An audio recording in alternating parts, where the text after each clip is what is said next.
নতুন চাকরি পেলাম, নতুন আজকে ডিউটিতে আসলাম। আল্লাহ, এই খবরটা আব্বাকে ফোন দিয়ে কই।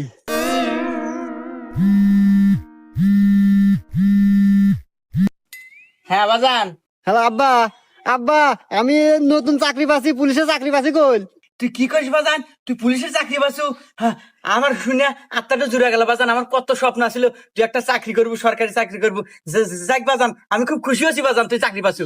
আব্বা, ওই আমাদের বাড়ির পাশে যে টয়লেট মোড় আছে না, রাস্তা, এই রাস্তায় আজকে আমি ডিউটি করতেছি, তুমি আসো দেখা হয়ে যাও। বাজান আমি এই সময় কিভাবে যাবো আমি বুঝতেছি না তো। আরে আব্বা, আমার মোটর সাইকেল আছে না, ওই মোটর সাইকেল বাইরে বাইরে টান দিয়ে আইসো। এই যে টয়লেট মোড়ের রাস্তা, এই রাস্তায় এসে দেখা করি, কথা কই তোমাদের। আচ্ছা আচ্ছা বাবা, ঠিক আছে, আমি এখনই আসতেছি বাজান। আয় আমার বুকে আয়।